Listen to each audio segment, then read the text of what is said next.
আসসালামু আলাইকুম। সবাইকে স্বাগত জানাচ্ছি গ্লোবাল ভিউজে। আপনাদের সঙ্গে আছি আমি তাসনিম হোসাইন। আজ জানাবো আন্তর্জাতিক গণমাধ্যমে আলোচিত সংবাদ ও বিশ্লেষণ। ফিলিস্তিনের পশ্চিম তীরে দখলদার ইসরায়েলি বাহিনী এবং ফিলিস্তিনি যোদ্ধাদের মধ্যে প্রচণ্ড লড়াই চলছে। প্রতিরোধ যোদ্ধাদের সমন্বিত হামলায় কয়েকজন ইসরায়েলি সেনার প্রাণহানিরও খবর পাওয়া গেছে। এর মধ্যে গাজাবাসীকে বাস্তুচ্যুত করার মার্কিন পরিকল্পনায় ফুঁসছেন ফিলিস্তিনিরা। যে কোনো উপায়ে এই পরিকল্পনা নস্যাৎ করার প্রত্যয় ব্যক্ত করেছে হিজবুল্লাহ।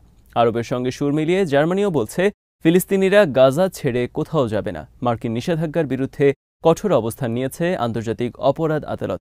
আদালতের পক্ষে দৃঢ়ভাবে দাঁড়ানোর ঘোষণা দিয়েছে ইউরোপ। আল মায়াতিনের খবরে বলা হয়েছে, পশ্চিম তীরের উত্তরাঞ্চলে চলমান ইসরায়েলি আগ্রাসনের বিরুদ্ধে প্রচণ্ড লড়াই চালিয়ে যাচ্ছেন ফিলিস্তিনি যোদ্ধারা। শুক্রবার রাতে এবং শনিবার সকালে দখলদার সেনাদের উপর বেশ কয়েক দফা হামলার খবর দিয়েছে প্রতিরোধ গোষ্ঠীগুলো। আল কাসাম ব্রিগেডসের তুলকারম ব্রিগেড জানিয়েছে, তুলকারমের দক্ষিণে ইসরায়েলি বাহিনীর উপর বিভিন্ন ধরনের অস্ত্রের ব্যবহার দিয়ে আঘাত হেনেছেন তাদের যোদ্ধারা। শুক্রবার গভীর রাতে আল কুজ ব্রিগেডস এবং আল আকসা মার্টার্স ব্রিগেডসের সঙ্গে যৌথভাবে এই হামলা পরিচালিত হয়। এতে কয়েকজন ইসরায়েলি সেনা নিশ্চিতভাবে নিহত হন বলে টেলিগ্রাম চ্যানেলে জানিয়েছে আল কাসাম। আল আকসা মার্টার্স ব্রিগেডসের যোদ্ধারাও ইসরায়েল অধিকৃত তুলকারম চেকপয়েন্টের পাশে ইসরায়েলের এক পদাতিক বাহিনীকে এবং শহরের পূর্ব দিকের প্রবেশপথে আরেক বাহিনীর উপর আঘাত হানেন। জেনিন শরণার্থী শিবির থেকেও প্রচণ্ড লড়াইয়ের খবর এসেছে, যেখানে পশ্চিম তীরের বিভিন্ন স্থানের মতো বর্বরতা চালিয়ে যাচ্ছে ইসরায়েলি বাহিনী। বাড়ি বাড়ি হানা দেওয়া হচ্ছে, সম্পদ লুটতরাজ হচ্ছে এবং ভবনগুলো গুঁড়িয়ে দেওয়া হচ্ছে। আল মায়াদিন বলেছে, শনিবার সকালে নাবলুসের পূর্বাঞ্চলীয় একটি গ্রাম জেনিনের পশ্চিমে ইয়াবুজ শহর ও তুলকারমের সার্কা এলাকায় ইসরায়েলি বাহিনী হামলা চালায়, যেখানে প্রতিরোধ যোদ্ধারাও দখলদার সেনাদের হঠাতে প্রচণ্ড লড়াই চালিয়ে যাচ্ছেন। গাজা উপত্যকা থেকে ফিলিস্তিনিদের জোরপূর্বক বাস্তুচ্যুত করার মার্কিন পরিকল্পনার তীব্র নিন্দা জানিয়েছে লেবাননের প্রতিরোধ আন্দোলন হিজবুল্লাহ। তারা বলছেন, এটি মৌলিক মানবিক অধিকারের প্রতি চরম হুমকি এবং মার্কিন প্রেসিডেন্টের বর্ণবাদী ও ফ্যাসিবাদী মানসিকতার নগ্ন বহিঃপ্রকাশ। শুক্রবার এক বিবৃতিতে সংগঠনটি বলেছে, এটি সেই বিপর্যয়ের ইতিহাসের পুনর্লিখন যেখানে আদিবাসী ফিলিস্তিনিদের জোর করে তাদের বাড়িঘর থেকে উচ্ছেদের চেষ্টা করা হচ্ছে। হিজবুল্লাহ বলছে, কিন্তু এই পরিকল্পনার বাস্তবায়ন সম্ভব নয়, কারণ যুক্তরাষ্ট্র ও ইসরায়েলের যৌথ যুদ্ধ মেশিন নিরলস আগ্রাসন চালিয়েও ফিলিস্তিনি জনগণের মনোবল ভাঙতে পারেনি। গাজার প্রতিরোধ সংগ্রামকে স্বাগত জানিয়ে লেবানিজ সংগঠনটি বলছে, গাজাবাসীর অতুলনীয় এই দৃঢ়তা মহাকাব্যিক। ফিলিস্তিনিদের উচ্ছেদ কিংবা নির্বাসিত করার পরিকল্পনাকেও ব্যর্থ করে দেবেন তারা।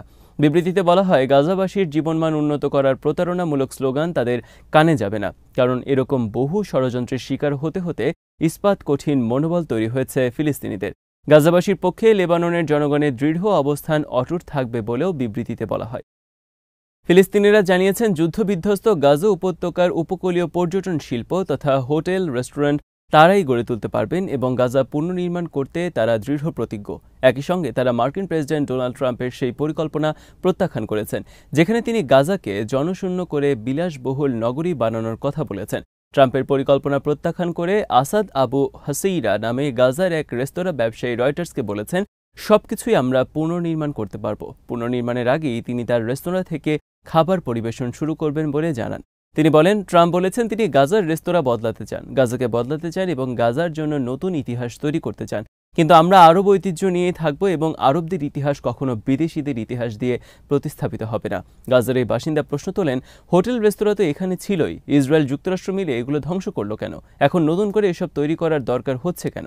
খবরে বলা হয়, গাজাকে ফিলিস্তিন মুক্ত করে সেখানে আন্তর্জাতিক পর্যটন কেন্দ্র বানানোর পরিকল্পনা মূলত ট্রাম্পের জামাতা জ্যারেড কুশনারের পুরনো প্রস্তাবেরই পুনরাবৃত্তি। এখন মার্কিন প্রেসিডেন্টের এই পরিকল্পনা বিশ্বজুড়ে নিন্দার মুখে পড়েছে। বলা হচ্ছে, এটি জাতিগত নির্মূলের শামিল এবং আন্তর্জাতিক আইনের পরিপন্থী। গাজাবাসীও এই পরিকল্পনা সরাসরি প্রত্যাখ্যান করে প্রতিজ্ঞা ব্যক্ত করেছে, নিজেদের ধ্বংস হওয়া ঘরবাড়ি ছেড়ে তারা কখনো অন্য কোথাও যাবেন না।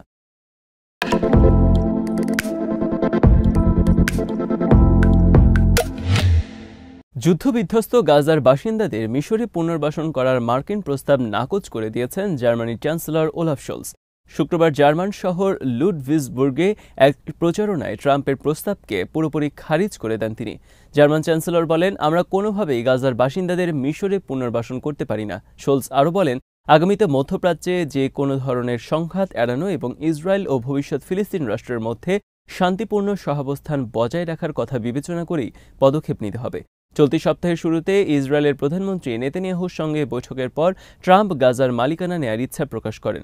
আরব দেশগুলো এই প্রস্তাব কঠোর ভাষায় প্রত্যাখ্যান করেছে এবং ট্রাম্পের মন্তব্য ফিলিস্তিনিদের মধ্যে তীব্র ক্ষোভের জন্ম দিয়েছে। ব্যাপক আন্তর্জাতিক সমালোচনার মুখে পড়েছে মার্কিন প্রেসিডেন্টের এই পরিকল্পনা। মার্কিন প্রেসিডেন্ট ডোনাল্ড ট্রাম্পের আরোপ করা নিষেধাজ্ঞার নিন্দা জানিয়েছে আন্তর্জাতিক অপরাধ আদালত আইসিসি। সদস্য দেশগুলোকে এই নিষেধাজ্ঞা রুখে দাঁড়ানোর আহ্বান জানিয়ে আইসিসি বলেছে, ট্রাম্পের পদক্ষেপ এই আদালতের স্বাধীন ও পক্ষপাতহীন বিচার কাজকে ক্ষতিগ্রস্ত করারই চেষ্টা।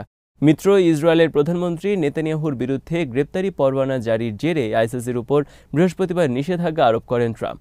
তার সই করা নির্বাহী আদেশে অভিযোগ করে বলা হয়েছে, আন্তর্জাতিক আদালতটি যুক্তরাষ্ট্র ও এর ঘনিষ্ঠ মিত্র ইসরায়েলকে লক্ষ্য করে বেআইনি ও ভিত্তিহীন কর্মকাণ্ড পরিচালনা করছে। নেতানিয়াহুর ওয়াশিংটন সফরকালে ট্রাম্প এই আদেশে সই করেন। এই নিষেধাজ্ঞার ফলে মার্কিন নাগরিক বা তাদের মিত্রদের নিয়ে আইসিসির তদন্তে সহযোগিতা করা ব্যক্তি ও তাদের পরিবারের সদস্যদের বিরুদ্ধে অর্থনৈতিক ও ভিসা বিধিনিষেধ আরোপ করা হবে। বিবিসি জানায়, আইসিসি ট্রাম্পের এই পদক্ষেপের নিন্দা জানিয়ে আদালতের স্টাফদের পাশে থাকা এবং বিচার কাজ চালিয়ে যাওয়ার অঙ্গীকার করেছে। বিবৃতিতে আদালত বলেছে, আইসিসি বিশ্বজুড়ে নির্মমতার শিকার লাখো নিরপরাধ মানুষকে ন্যায় বিচার দিয়ে যাবে। বলা হয়, আমরা আমাদের 125 সদস্য রাষ্ট্রকে, নাগরিক সমাজকে এবং বিশ্বের সব দেশকে ন্যায় বিচার ও মৌলিক মানবাধিকারের জন্য একজোট হওয়ার আহ্বান জানাচ্ছি। যুগোস্লাভিয়ার পতন এবং রুয়ান্ডা গণহত্যার প্রেক্ষাপটে নিপীড়ন, নির্যাতন ও যুদ্ধাপরাধের অভিযোগ খতিয়ে দেখতে 2002 সালে আইসিসির যাত্রা শুরু হয়। গাজায় যুদ্ধাপরাধের অভিযোগে গত বছরের নভেম্বরে হেগ ভিত্তিক এই আদালত নেতানিয়াহুর বিরুদ্ধে গ্রেপ্তারি পরোয়ানা জারি করে। যুক্তরাষ্ট্র ও ইসরায়েলের আইসিসির সদস্য নয়, তবে যুক্তরাজ্য এবং বহু ইউরোপীয় দেশসহ 125টি দেশ আন্তর্জাতিক এই আদালতের সদস্য। যুক্তরাষ্ট্রের নিষেধাজ্ঞার পর আন্তর্জাতিক অপরাধ আদালতের স্বাধীনতা সমুন্নত করার পক্ষে দৃঢ় অবস্থানের কথা জানিয়েছে ইউরোপীয় ইউনিয়ন। ইউরোপিয়ান কমিশনের president Ursula von der Leyen বলেছেন, আইসিসি অবশ্যই কোনো বাধা ছাড়াই বৈশ্বিক দায়মুক্তির বিরুদ্ধে লড়াই চালিয়ে যাবে। সামাজিক মাধ্যমে তিনি বলেন, আইসিসি আন্তর্জাতিক অপরাধের বিরুদ্ধে জবাবদিহিতার গ্যারান্টি দেয় এবং এটি বিশ্বব্যাপী নির্যাতিতদের একটি বলিষ্ঠ কণ্ঠস্বর। এই আদালত বৈশ্বিক দায়মুক্তির বিরুদ্ধে অবাধে লড়াই চালিয়ে যাবে এবং ইউরোপ সবসময় ন্যায় বিচার ও আন্তর্জাতিক আইনকে সমুন্নত করার পক্ষে দাঁড়াবে। এদিকে ইউরোপিয়ান কাউন্সিলের সভাপতি অ্যান্তোনিও কোস্তা এক্সে লিখেছেন, আইসিসির উপর এই নিষেধাজ্ঞা আন্তর্জাতিক বিচার ব্যবস্থাকে ক্ষতিগ্রস্ত করতে পারে। কমিশন আলাদাভাবে ট্রাম্পের নিষেধাজ্ঞা নিয়ে দুঃখ প্রকাশ করেছে এবং অপরাধের দায়মুক্তির বিরুদ্ধে লড়াইয়ের ক্ষেত্রে আইসিসির গুরুত্বপূর্ণ ভূমিকা তুলে ধরেছে। কমিশনের এক মুখপাত্র বলেন, ট্রাম্পের নির্বাহী আদেশ চলমান তদন্ত এবং কার্যক্রমের উপর প্রভাব ফেলতে পারে। বৃহস্পতিবার কাউন্সিলের সভাপতি আইসিসির সভাপতি বিচারপতি টমোকো আকানের সঙ্গে সাক্ষাৎ করেন এবং তাকে ইউরোপীয় ইউনিয়নের পূর্ণ সমর্থন দেওয়ার আশ্বাসও দেন। কোস্তা সোশ্যাল মিডিয়ায় লিখেছেন, আইসিসি বিশ্বের কিছু নৃশংস অপরাধের শিকার ব্যক্তিদের জন্য ন্যায় বিচার নিশ্চিত করতে অপরিহার্য ভূমিকা পালন করে। স্বাধীনতা ও নিরপেক্ষ আদালতের কাজের জন্য অত্যন্ত গুরুত্বপূর্ণ বৈশিষ্ট্য। ইইউর এক কর্মকর্তা জানিয়েছেন, সাক্ষাৎকালে কোস্তা এবং আকানে ইইউর পক্ষ থেকে আদালতের প্রতি সমর্থন জোরদার করার সম্ভাব্য উপায় নিয়ে আলোচনা করেন। যুদ্ধবিরতি চুক্তির শর্ত মেনে শনিবার গাজায় থাকা আরও 3 ইসরায়েলি বন্দীকে মুক্তি দেওয়ার কথা।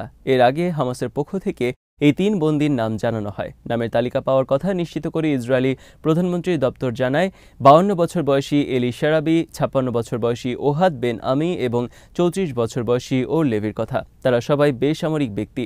হামাস জানিয়েছে, এর বিপরীতে ইসরায়েলি কারাগারগুলো থেকে 183 জন ফিলিস্তিনিকে মুক্তি দেওয়া হবে। গত 19 জানুয়ারি ইসরায়েল এবং হামাসের মধ্যে যুদ্ধবিরতি কার্যকর হয়। এরপর থেকে এই পর্যন্ত 18 জন বন্দীকে মুক্তি দিয়েছে হামাস। ইসরায়েলি কারাগার থেকে মুক্তি পেয়েছেন 383 জন ফিলিস্তিনি। নতুন মার্কিন প্রশাসনের সঙ্গে সম্পর্ক পুনর্গঠনে রাজি থাকলেও আফগানিস্তানের তালেবান সরকার স্পষ্ট জানিয়ে দিয়েছে, 2021 সালে আফগান সেনাদের কাছে হস্তান্তর করা মার্কিন সামরিক সরঞ্জাম ফেরত দেওয়ার কোনো সম্ভাবনা নেই। তারা বলছেন, যুক্তরাষ্ট্র ন্যাটো যেসব সামরিক সরঞ্জাম ও যানবাহন রেখে গেছে সেগুলো এখন তাদেরই সম্পত্তি। সিবিএস নিউজকে দেওয়া এক সাক্ষাৎকারে তালেবানের পররাষ্ট্র মন্ত্রণালয়ের মুখপাত্র আব্দুল কাহার বালখি বলেন, আমরা যুক্তরাষ্ট্রের সঙ্গে নতুন কূটনৈতিক অধ্যায় শুরু করতে প্রস্তুত। আমরা যুদ্ধের অধ্যায় বন্ধ করতে চাই এবং সম্পর্কের একটি নতুন অধ্যায় শুরু করতে চাই। সামরিক সরঞ্জাম ফেরত দেওয়া প্রসঙ্গে মুখপাত্র বলেন, এগুলো আফগানিস্তানের রাষ্ট্রের সম্পদ, এগুলো আফগান রাষ্ট্রের দখলেই থাকবে। পেন্টাগনের তথ্য অনুযায়ী 21 সালের অগস্টে ন্যাটো সমর্থিত সরকার পতনের আগে আফগান নিরাপত্তা বাহিনীর কাছে $720 কোটি বেশি মূল্যের সামরিক সরঞ্জাম হস্তান্তর করা হয়েছিল।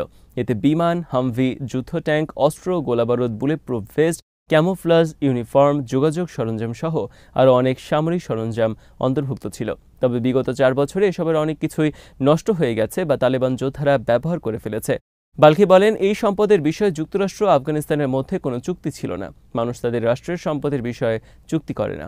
গত মাসে প্রেসিডেন্ট হিসেবে শপথ নেওয়ার আগের দিন ট্রাম্প ওয়াশিংটনে এক জনসমাবেশে বলেছিলেন, আফগানিস্তানে ফেলে আসা কোটি কোটি ডলারের সামরিক সরঞ্জাম পুনরুদ্ধার করে যুক্তরাষ্ট্রের সেনাবাহিনীকে আরও শক্তিশালী করা হবে।